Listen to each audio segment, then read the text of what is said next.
So we saw in the last couple of years, we had some euphoric moments, and I feel that we looked at the industry as like the crypto industry, and but as we move forward, I feel there's no longer something called the crypto industry. There's like crypto used in certain industries for certain purposes. Hey everybody, Tanner here with WAGMI Ventures. On today's episode, we have Vincent Ghossoub, founder and CEO of NiftyCraft. For anyone who's new, this is the WAGMI Ventures podcast, where we do snapshots with interesting founders from across Web3. Check out wagmiventures.io to learn more about the syndicate behind the podcast. But for now, let's get into it with Vincent from NiftyCraft.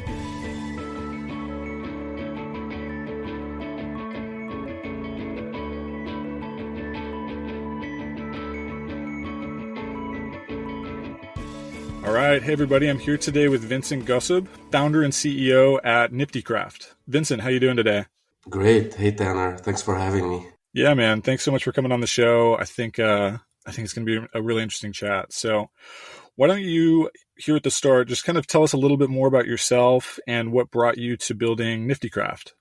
Yeah, sure. So I'm Vincent Ghossoub, founder of the NiftyCraft. We're a blockchain gaming company with a vision really of cross-game item interoperability. Our first game, The World of NiftyCraft, very creative, is a 2D deconstruction of sandbox MMORPGs. We believe, MMORPGs with all of their item economies and their all the items you need to equip your character are very suitable for a vision where you have cross-game item interoperability. So we built a solution alongside the World of NiftyCraft called Craftware, which basically enables you to sign your in-game items as NFTs so that they can be used in other games and vice versa. So this is quickly about NiftyCraft, but I myself actually have been making games and running game companies for the last 13 years.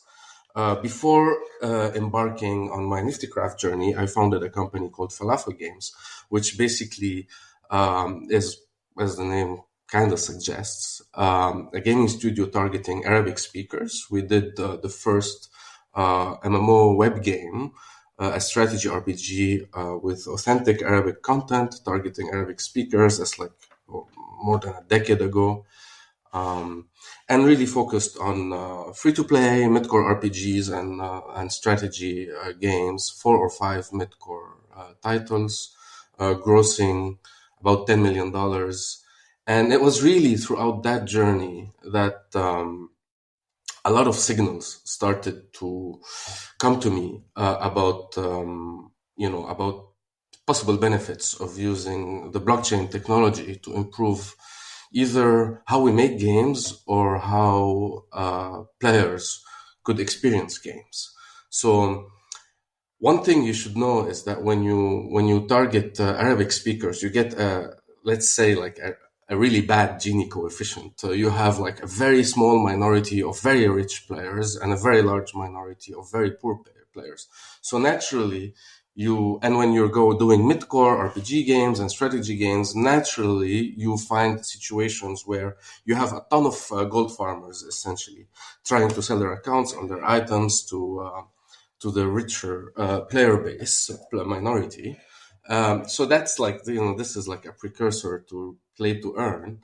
Though we're not really fully buying into the play to earn, at least conventional playbook, which I think that's already passed. But it gave us a lot of familiarity, let's say, with the behavior of the players with regards, their own ability to earn. But also, and importantly, we used to do that solution whereby one item or one perk could be used across games, but it was restricted within our own games. Players loved that, and we're not the only ones to do it.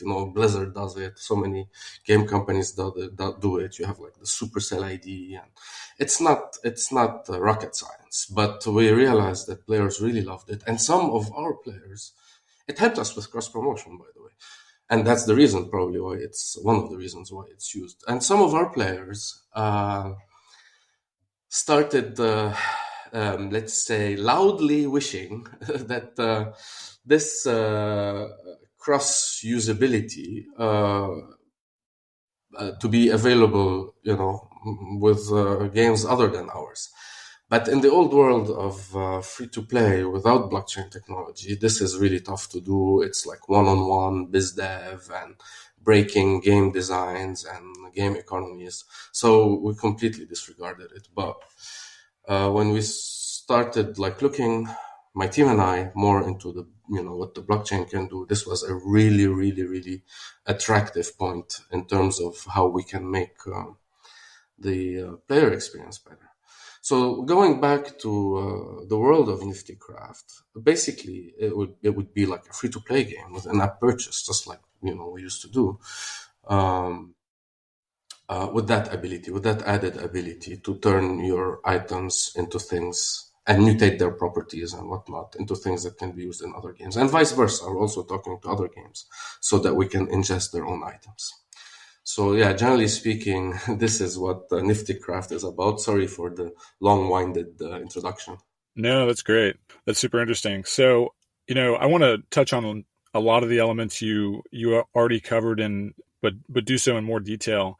But just to clarify, so it seems like one of the main unlocks available from blockchain technology is that, as opposed to having to do a lot of BD on a one-off basis with individual games to enable the type of functionality that players were asking for that interoperability, that blockchain technology makes that significantly easier to do kind of at scale in a more automated way or a more seamless way. Is that fair to say? Yes, that's very fair to say. It doesn't mean that it just works magically out of the box, because game designers are very jealous of their game balance, and game economies are little, very sensitive creatures that you can't just break anytime with the introduction of like a disrupting item coming from another game. So there must be some effort being put on the part of the game that ingests items from outside, so they actually have meaning and utility inside of the game.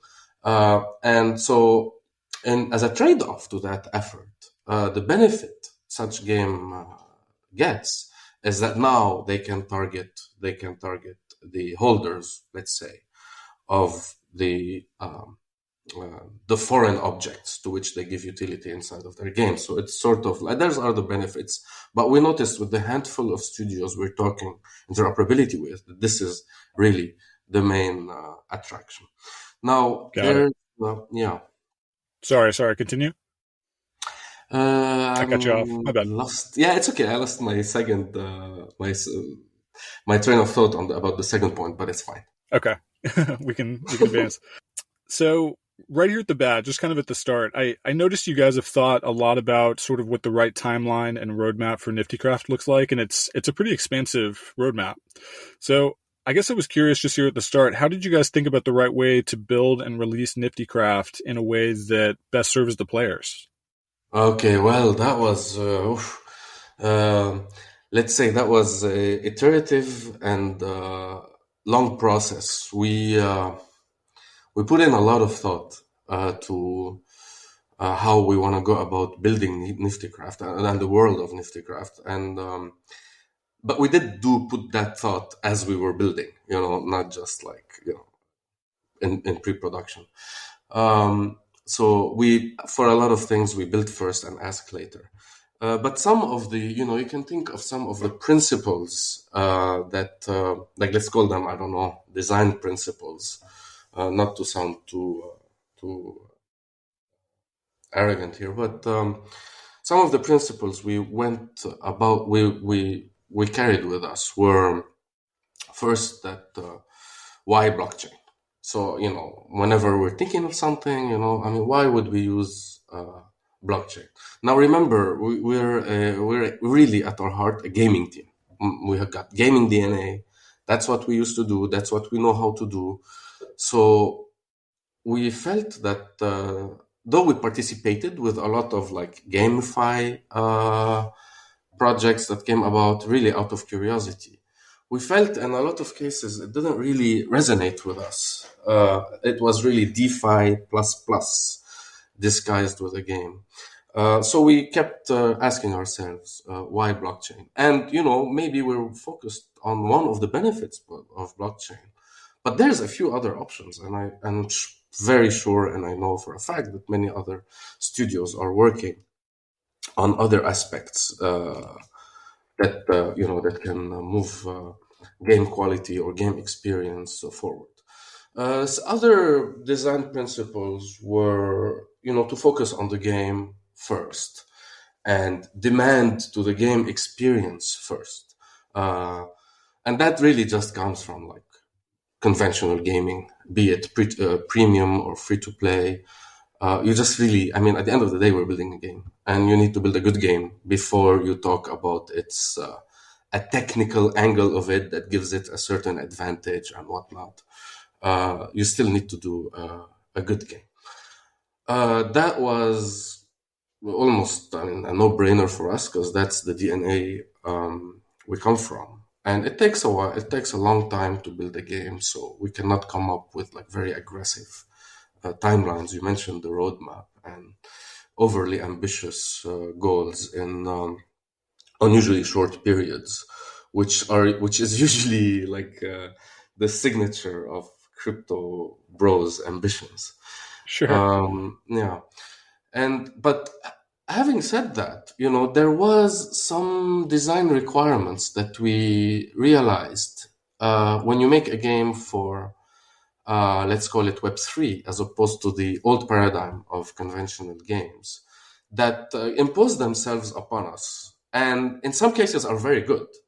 So, for example, thinking of inflation, thinking and thinking of power creep. For example, in the past, we could, shower players with as much currency as we wanted for inhaling and exhaling. I'll just give you some currency. Or as everybody, all the players, reach a high level of reach the dominant meta in the game. I just like break the meta with like unusual power creep, and like I just let them run like a hamster in a wheel over power creep. So when you think about it, like when your items are in the mind of your players something of value that they want to retain and maybe trade, maybe earn off of, you can't really have a hyperinflationary economy, and you can't really have an ongoing power creep. And these were almost like necessary ingredients in the free-to-play world. So what do we do, when we don't want to have these things? It forces us, and the good thing is that it aligns us with trying to make a good product to the player. First of all, it forces us, for example, to have a nicely balanced battle system, for example, where you have, hopefully, you design towards multiple metas. There will always be mathematically one, of course, but let's say a few dominant metas that allows you to have diversity in the builds and characteristics and stats that the players want to have, and more entertainment as opposed to just grinding your way into a single meta. And on the economy side, it makes you think of kind of innovative ways. Hopefully, it's gonna be beneficial to the players, but surely innovative in the sense of like how frequently can you print currency and how fast, and what is the concept of productivity inside of your game. So like currency should inflate more or less, walk alongside productivity of an economy. So what if productivity in our game, how do we spawn currency to go along with that productivity. All these are design paradigms that we hadn't thought of before, and were really exciting aspects to think of in the building of the world of NiftyCraft. Yeah, super interesting. So you talked just now a lot about sort of the game economics, and at the start, though, you mentioned kind of more from conventional gaming. You have to make a good game, right? Like that's kind of table stakes. I think I'd love to learn more about how you think about and how your team thinks about what makes a game great. Like, how do you think about creating the most engaging experience? What ingredients go into that? How do those discussions sound among your team? Anything to do with that, I think I'm really curious about. Yeah, that's an amazing challenge. Um, Traditionally, if a game retains well, it means it's a good game. And to a large degree, I think this litmus test stands the test of time. So you need, but obviously, while you're designing, you don't have retention numbers. But you have to keep that in mind that eventually, whatever you do, how does it impact retention, engagement, lifetime. Uh, Now, specifically, as we went about the world of NiftyCraft, we started really from those design principles I mentioned to you. So, we want to build an MMORPG with a player-driven economy, um, and and we want to abstract the open world. So that's really a consequence. Abstracting the open world and simulating the open world using 2D is sort of a consequence of wanting to build an MMORPG with a player-driven economy. Because uh, if we're focused on crafting, if we're focused on the item economy, why do I need a whole open world? That's something that I can get rid of because it's a huge difference in how I build the game. Um, like building an open world game with high quality may take you a couple hundred people and 5 or 6 years, while not having to build that will take you significantly less and still being able to focus on the item economy. So until now, I'm just giving you the design constraints we have. So it's MMORPG, no open world, um, and we want an economy with the deflationary power, a deflationary pressure. So another consequence of that design constraint is that a good choice to have deflationary pressure is that if it's a zero sum PvP experience and a sandbox experience, not really World of Warcraft kind of like ongoing campaigns and progression, then it will promote encounters between players and therefore more PvP and therefore more item destruction and therefore some deflation or more demand on the currency. So, starting from just saying, oh, let's do a simple MMORPG led us to many of those design constraints. So once we had those design constraints in place, the first thing we looked at was the core battle. So the core battle there must be fun, whether I go through the whole grind of the economy or not. And that's where we spent, I think, months in parallel as we were building the economy, optimizing for experience. So we needed a 2D way to make multiplayer fights like MMORPGs with without being turn-based, because with multiplayer, taking turns is really going to be multiplayer. I mean, group PvP is going to be really very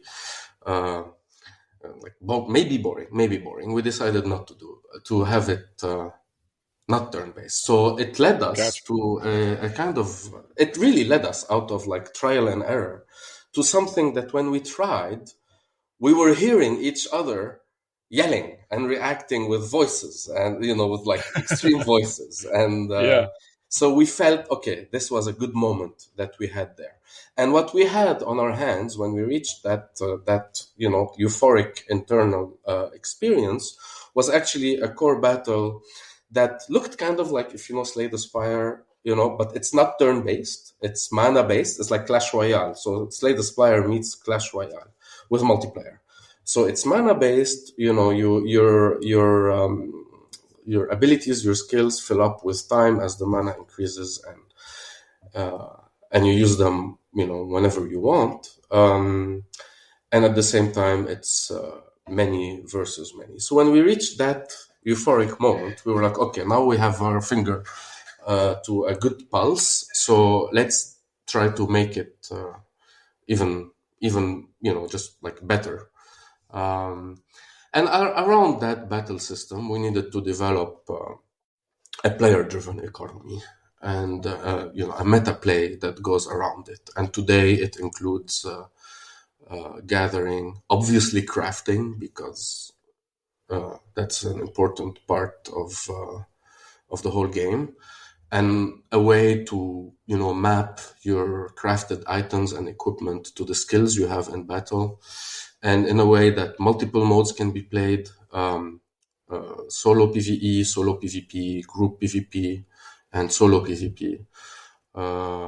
So that really just is coming layer by layer around the euphoria of the core battle.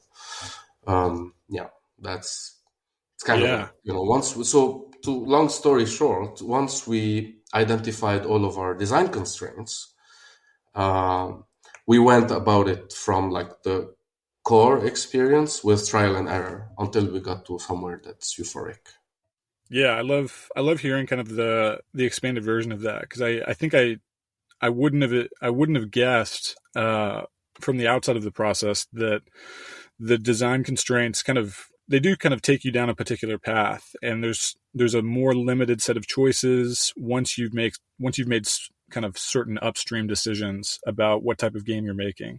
So that's really, really interesting. And it's also interesting just that that euphoria you mentioned, or just the fun factor. Like you kind of know it when you see it and when you experience it. Like that's kind of what's optimized from that point. Once you found something that is just a core great experience, I think that's going to be really helpful for people to kind of anchor around. Yeah. So, by the way, so regarding this, it wasn't really purely just trial and error. So we used a lot of references, other games. And it's not really a copy of any other game, but having a team that's like passionate about games and having played a lot of games in the genre helps you go through the trial and error. You can't go really blindly at the trial and error. So, we try to learn from like good things and bad things from other games and whether they fit our design criteria as we go through our trial and error. But also we talked to a lot of friends from the gaming industry who we know are like great designers, and they can look at it with an objective mind and tell us, oh, by the way, here you need some input randomization, like, very technical suggestions, but coming from deep experience. So we did reach out to a lot of friends whom whose opinion we really respect in terms of game design, to come and play test with us early on and tell us what's boring, what's good, what's bad, and give us their own suggestions. And it helped us a lot. It really helped us a lot. We had some friends tell us that, okay, guys, you're starting from a very broad point, too many stats, too many aspects, too many dimensions. For example, the players can move around. The players have 5 or 6 types of damages and defenses. The players have like 10 stats. It's too much. Just get to a simple dynamic first that engages first, and then see if you need to add so many variants to it. Other recommendations coming from the outside were about randomizing some of the inputs that the player gets. If you see some of our gameplay video, maybe it's not very clear yet, but eventually you will notice that you don't always have the same rotation of skills in the battle system. Many of it, kind of like, also Clash Royale, where you don't have the same rotation of skills, but similar, like you have the same deck, But you generally in MMORPGs you do have generally the same rotation of skills. So we had to um, have some friends come from the outside and remove some of the blinds that we had when we were trying to just like simplify or deconstruct or mimic a fight of an MMORPG. Love it. Yeah. So I'd love to hop back even more kind of to the very, very beginning where once you knew NiftyCraft was something you wanted to advance, what steps did you take and would you repeat those steps again? And I think this question is mostly for those listeners who are kind of currently building in the space or thinking about building in the space, really just trying to get a snapshot of what you think you did correctly and what you think could have been done differently had you known what you know now. I'm sure there's a lot of things that, looking back from when we started NiftyCraft till now, that some mistakes I made that I'm unaware of, and even maybe like the opposite, some good decisions that I made that I'm unaware of. But generally speaking, after years and years of working in games, um, I got to like kind of like a simple playbook of, okay, whether a new idea is something that I want to pursue or not. And that new idea has to sit at the intersection of a few criteria, three criteria. So first criteria is, does the market want it? Now, obviously, I can go and do like test campaigns online, fake campaigns. I can get surveys. I can get, the proxy stuff you do against the market before you have a full product, especially that in games, an MVP has a much higher threshold than in non-games. Like it's not cheap and fast to do a good MVP Yeah. with games. So we get the signals from the market. As I told you earlier at the beginning of this show, the signals we get are basically ideas, leads, qualitative things coming from our own players. So we had that privilege of actually being in the gaming business for a long time. So we've seen a lot of leads. So that's one part. That is the market. Is this something the market would want? And answering that question will have still a lot of uncertainty, but that's where the opportunity is. The second criteria is this something we can do? Is it in our scope of competence? We've gone as a team in the past into like decisions where we jumped genres or even categories. So we even dabbled with interactive live streams, massively. I think they call them miles now, massive live streams. But our experience was rooted in mid-core RPGs. We even dabbled with word games and puzzle games, while our experience was rooted in mid-core RPGs. Now, I'm not saying don't push the limits of what you can do, but you quickly realize that some things that you think are very accessible to your competence have a lot of unknowns, and then you should just factor in a very long learning curve and mistakes to learn from in there. So second criteria is this something that you're able to do? It's important, I think, to a large degree say yes, I can do it, and not just like out of a leap of faith, but actually know that you have the competence to do it, the team to do it, the experience to do it. Third aspect is this something we really want to do?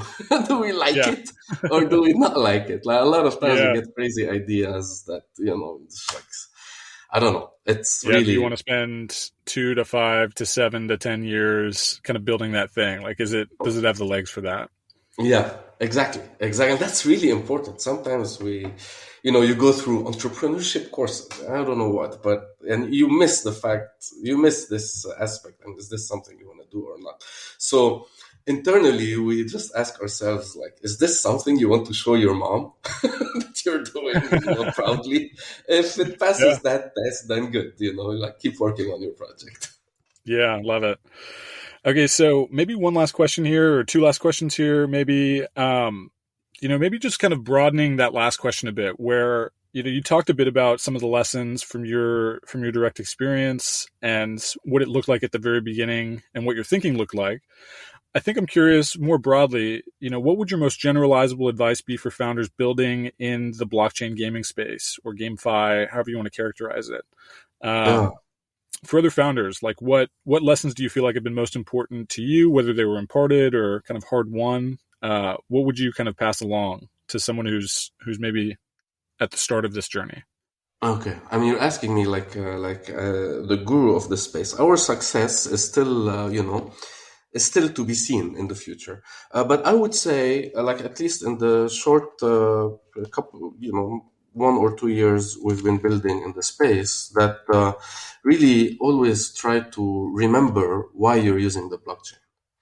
I feel there's so many projects going around and so many like really good founders getting sidetracked and distracted by use cases or applications where I fail to form a conviction, of whether it needs the blockchain as a DLT in general or not. So I guess, especially now that we're hopefully building ourselves out of a hole that we did to ourselves as an industry, Yeah. um, this is like, we have to think more deeply about basically that question. Why blockchain? Why blockchain?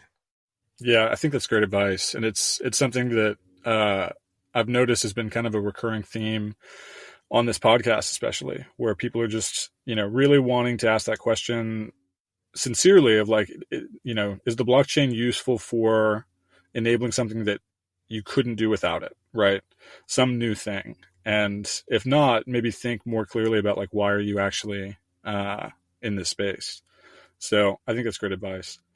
Yeah. Um, I so feel yeah, that, so oh, so we saw in the last couple of years, we had some euphoric moments, and I feel that we looked at the industry as like the crypto industry. And but as we move forward, I feel there's no longer something called the crypto industry. There's like crypto used in certain industries for certain purposes. It's like IT. Like there is definitely like a computer industry, right? But every industry uses computers and the clouds and servers and whatever differently, or IT differently, and for different purposes. So it permeates by now, it should permeate by now other industries, other verticals, and stop being like its own little bubble. yeah, love it. So Vincent, what's your team working on right now, and what's the best way for people to follow along on the journey? Yeah, so we should have. By the way, we have our development build is available for download publicly. Oh So wow, that was our way to to keep our core followers up to date with what we're building. Now the sausage is being made, so take it with a grain of salt. And the our first game should be the world of NiftyCraft. Basically, should be in a state where it's ready for early access before the end of the year. We're building on that. We're building towards that. Um, which we're on track with that. At the same time, in parallel, obviously, we have our vision of a decentralized forge where, you can build items and material that can be used across games. So our technical solution for that has the core functionality working, but the way we really want to deploy it through the market is by first having some partner games interoperate with the world of NiftyCraft. So also by the end of the year, we should have a couple. Really, I mean, only one is enough, but we should probably have a couple of studios with whose games we interoperate. So meaning we can use their items in our game, they can use our items in their game, and this will mature and evolve our craftware solution. You can reach us. You can follow, if you follow the Discord from the website niftycraft.io, you can go to the Discord. You can get updates from time to time over there, or Twitter, NiftyCraft game, or just add me on LinkedIn if you have any specific questions or comments that are to be directed directly to me. love it. All right, Vincent, thank you so much for coming on the show. This is really interesting. Everyone, check out their Discord and various various resources online. And I look forward to kind of following along on the journey myself, Vincent. So thank you so much for the time and have a great rest of your week here. Thank you, Tanner.